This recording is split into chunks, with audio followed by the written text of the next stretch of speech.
साथियों जय महाकाल। साथियों यह मेल हथेली है। इस हथेली के माध्यम से आज जानेंगे कि हमारी हथेली सामान्य हथेली है या भाग्यशाली हथेली है। साथ ही यह भी जानेंगे कि इससे करोड़पति बनने के योग है या फिर सामान्य हथेली में इसकी गिनती होगी। साथियों हमें बहुत से लोग डायरेक्ट कॉल कर देते हैं जबकि हमने व्हाट्सएप नंबर दे दिया है। साथियों पहले हमें व्हाट्सएप करिए। अगर आप किसी प्रकार की ज्योतिषी सलाह चाहते हैं तो हमें व्हाट्सएप करिए। व्हाट्सएप के माध्यम से अपॉइंटमेंट लेने के बाद ही आपको कॉल करना होगा। ध्यान से देखना वीडियो और व्हाट्सएप के माध्यम से ही आपका विश्लेषण हो जाएगा। वीडियो ध्यान से देखना, अंत तक देखना क्योंकि अहम जानकारी देने वाले हैं। जी हाँ दोस्तों, साथियों यह जो हथेली है इसका आकार वृत्ताकार है। साथियों यह इस तरह की दिखाई दे रही है। इसके साथ ही इनकी यह जो अनामिका उंगली है या तर्जनी उंगली से लंबी दिखाई दे रही है। जब कभी अनामिका उंगली तर्जनी उंगली से लंबी हो जाती है तो दिखाती है कि जातक के अंदर नेम और फेम यानी नाम और पैसे की चाहत अधिक होगी। यह काफ़ी नाम कमाना चाहेगा, राजा के समान जीवन जीना चाहेगा और अच्छा जीवन जीता भी। इनकी बुध की उंगली है और यह अनामिका के प्रथम पर्व तक पहुँच गई है। ऐसी अवस्था में यह दिखाई दे रहा है कि जातक के अंदर बोलने की शक्ति अच्छी होगी और बौद्धिक क्षमता भी मजबूत दिखाई दे रही है। जी हाँ दोस्तों, साथियों इनके साथ ही इनकी जो तर्जनी उंगली है अनामिका उंगली से थोड़ी छोटी उंगली है। तर्जनी उंगली हमारी गुरु की उंगली कही जाती है। यह धर्म का क्षेत्र माना गया है। गुरु का क्षेत्र है, गुरु बृहस्पति का क्षेत्र है, इसे धर्म का क्षेत्र कहते हैं। अनामिका उंगली के नीचे का क्षेत्र जो होता है इसे सूर्य का क्षेत्र कहते हैं। यह सूर्य का क्षेत्र हमारे मान सम्मान का प्रतीक माना गया है, ऊर्जा का प्रतीक माना गया है या राजसी सोच और राजसी जीवन का प्रतीक माना गया है। जी हाँ दोस्तों, साथियों इनकी जो यह हृदय रेखा दिखाई दे रही है सीधे शनि पर्वत पर आ गई है। जब कभी हृदय रेखा इस तरह आकर शनि पर्वत पर आते हैं तो दिखाते हैं कि इनके अंदर शनि के गुण होंगे, शनि का बलाबल है। इसके साथ इनकी यहाँ पर एक त्रिशूल सा बनता दिखाई दे रहा है। जब कभी इस तरह हथेली में त्रिशूल सा बन जाता है, त्रिभुज सा बन जाता है तो दिखाता है कि जातक को उच्च जीवन यानी यह जो कानून संबंधित लाभ होगा या कानून से संबंधित, न्याय से संबंधित, धर्म से संबंधित, यह दिखाता है कोई ऐसा कार्य करेंगे जिसके आधार पर इन्हें उच्च लाभ होगा। धार्मिक भी होंगे और धर्म के कार्य में बढ़ चढ़ कर हिस्सा लेने वाले होंगे और न्यायप्रिय होंगे और न्याय पर भरोसा करने वाले होंगे क्योंकि शनि को न्याय का देवता कहा गया है और यह शनि का क्षेत्र है। जब भी हृदय का सीधा संबंध शनि से बन जाता है तो निश्चित मानिए कि ऐसे लोग न्यायप्रिय होंगे, धार्मिक होंगे तथा थोड़ा सा शांत स्वभाव के भी होते हैं, ऐसा देखा जाता है। जी हाँ दोस्तों, इन्हें व्यर्थ की बातें करना पसंद नहीं है और यह बहुत भाग्यशाली रेखा कही जाती है।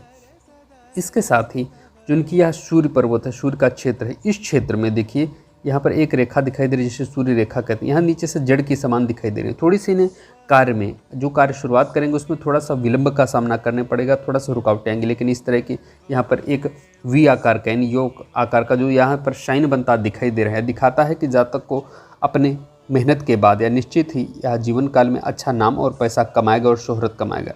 इसके साथ ही इनका जो बुध का क्षेत्र यह भी उत्तम दिखाई दे रहा है। इसके साथ इनकी यहाँ पर बुध के पर दो रेखाएं सामान्य खड़ी दिखाई दे रही हैं। यह दिखाता है कि जातक अपनी बौद्धिक क्षमता के आधार पर एक दिन नाम कमाएगा, पैसे कमाएगा। इसके साथ यह व्यापार की तरफ अधिक आकर्षित होगा या किसी न किसी माध्यम से व्यापार से धन अर्जित करेगा क्योंकि बुध को व्यापार का क्षेत्र माना जाता है। इस तरह की जब कभी रेखा दिखाई दे तो यह व्यापारिक रेखा कहलाती है।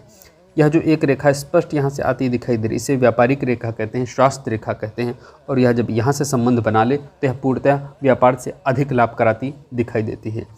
इनके हाथ में जो योग बनता दिखाई दे रहा है दिखाता है कि यह शनि से संबंधित, लोहे से संबंधित, इलेक्ट्रॉनिक से संबंधित, कंप्यूटर से संबंधित या किसी प्रकार की गाड़ियों से, मशीनरी से संबंधित लाभ कमा सकते हैं और अच्छा लाभ होगा इन्हें जीवन काल में।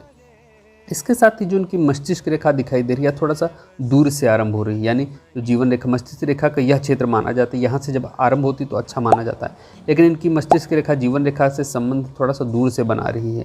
यह दिखाते हैं कि जातक कई बार निर्णय लेने में चूक हो सकती है या थोड़ा सा इनके माइंड को डिस्टर्ब कर सकती है, कहीं ना कहीं थोड़ा सा मानसिक तनाव जीवन काल में बना रह सकता है। इसके साथ ही जो इनकी जीवन रेखा दिखाई दे रही है इस तरह की जीवन रेखा लंबी है और साफ सुथरा दिखाई दे रही है। जब कभी इस तरह की जीवन रेखा दिखाई देती है तो दिखाते हैं कि जातक लंबा जीवन जीवेगा और अच्छा जीवन जीने वाला होगा। इसके साथ ही यहाँ पर एक मछली का चिन्ह सा बनता दिखाई दे रहा है यानी यह जो जीवन रेखा है इस पर इस प्रकार का मछली का शाइन बनता दिखाई दे रहा है। यह बुढ़ापे का प्रतीक, क्योंकि यह क्षेत्र बुढ़ापे का होता है। यह केतु का क्षेत्र है। केतु भी गुप्त ज्ञान में रुचि देता है और यह बुढ़ापे में अधिक सुख देता है। केतु का जो फलित क्षेत्र माना जाता है यह बुढ़ापे में अधिक फल देने वाला होता है। इसके साथ इनकी जो भाग्य रेखा दिखाई दे रही है इस तरह की दिखाई दे रही है। इस तरह की भाग्य रेखा दिखाती है कि जातक जल्दबाजी में निर्णय लेने से परहेज करना चाहिए, नहीं तो थोड़ा सा नुकसान उठाना पड़ सकता है। इसके साथ यहाँ पर गौर से देखें, एक त्रिभुज सा, मजबूत त्रिभुज सा बनता दिखाई दे रहा है। यह दिखाता है कि जातक उच्च स्तर का लाभ कमाएगा जीवन काल में, या त्रिकोणीय लाभ कमाएगा। यह जो मध्यायु होगी इनके जीवन की मध्यायु, यानी 35 वर्ष से 45 वर्ष के बीच का जो समय होगा वह समय बहुत उत्तम रहने वाला है इनके जीवन काल में। 38 वर्ष और 40 वर्ष के आसपास से इन्हें कोई बड़े योग बनेंगे और त्रिकोणीय लाभ होगा जीवन काल में। यह राहु का क्षेत्र, जो हथेली के मध्य का क्षेत्र होता है, यह राहु का क्षेत्र होता है। यह अचानक से कोई ना कोई ऐसे रास्ता खोल देगा, ऐसे मार्ग दे देगा जिसके माध्यम से यह करोड़ों का धन अर्जित करेंगे, एक मजबूत संपत्ति इकट्ठा करेंगे और यह परिवार के स्तर को और मजबूत करेंगे। और परिवार जो उनका बैकग्राउंड होता है उससे आगे निकल कर यह अपने परिवार को, अपने आने वाली पीढ़ियों के लिए एक मजबूत आय का स्रोत देकर जाते हैं, एक मजबूत धन देकर जाते हैं, जिसके आधार पर ये नाम और पैसा, शोहरत सब कुछ हासिल कर लेते हैं अपने जीवन काल में। इसके साथ इनकी एक इस तरह की शाखा चंद्र पर्वत पर आती दिखाई दे रही है। जो क्षेत्र होता है चंद्र पर्वत होता है, इस पर जब कभी इस तरह की शाखा आती है तो दिखाते हैं कि जातक का जो संबंध है वह दूर, यानी जन्म स्थान से काफ़ी दूर भी इनका आना जाना होगा और कहीं ना कहीं या इन्वेस्ट भी करेंगे, जन्म स्थान से दूर जाकर कार्य कर सकते हैं, निवास कर सकते हैं। इन्हें प्रॉपर्टी, संपत्ति का लाभ होगा ही होगा जीवन काल में। इसके साथ यह जो शुक्र का क्षेत्र है, इस पर आड़ी रेखाएं दिखाई दे रही है। शुक्र का क्षेत्र थोड़ा सा सामान्य आकार में दिखाई दे रहा है, बहुत उबरान है, बीच में बैठता दिखाई दे रहा है। ऐसा शुक्र थोड़ा सा वैवाहिक जीवन में परेशानी का सामना करा देता है। थोड़ा सा इनको स्वास्थ्य के, चरित्र के प्रति सावधान रहना होगा इसी अवस्था में। इसके साथ ही मंगल का क्षेत्र अधिक उभरा हुआ, जो निम्न मंगल का क्षेत्र अधिक उभरा हुआ है और यह उच्च मंगल का क्षेत्र है।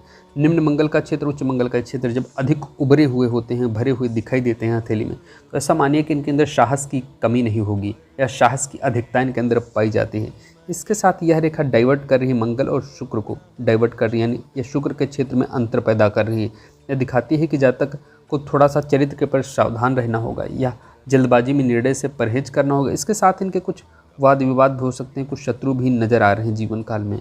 इनके मित्रों की अपेक्षा, जो इनके साथ देने वाले लोगों की संख्या है, उसकी अपेक्षा इनसे जलन करने वाले लोगों की संख्या अधिक दिखाई दे रही है। जी हाँ दोस्तों, इसके साथ ही जो इनकी जीवन की, जो इनकी हथेली की 3 यह रेखाएं होती हैं, इन रेखाओं को मणिबंध रेखा कहते हैं। यह जब साफ सुथरा, लंबी और गहरी दिखाई देती हैं तो लंबे जीवन के संकेत करती हैं, इशारा करते हैं कि जातक उच्च जीवन जिएगा, लंबा जीवन जिएगा और अपने जीवन में बहुत अच्छा स्वास्थ्य भी प्राप्त करेगा और यह हर परिस्थिति से लड़कर एक दिन अच्छा नाम और अच्छी शोहरत हासिल करेगा। जी हाँ दोस्तों, मुझे उम्मीद है कि वीडियो पसंद आई होगी। अगर वीडियो पसंद है तो लाइक करना, सब्सक्राइब कर देना, साथ ही कमेंट करके बताना वीडियो कैसा लगा। धन्यवाद।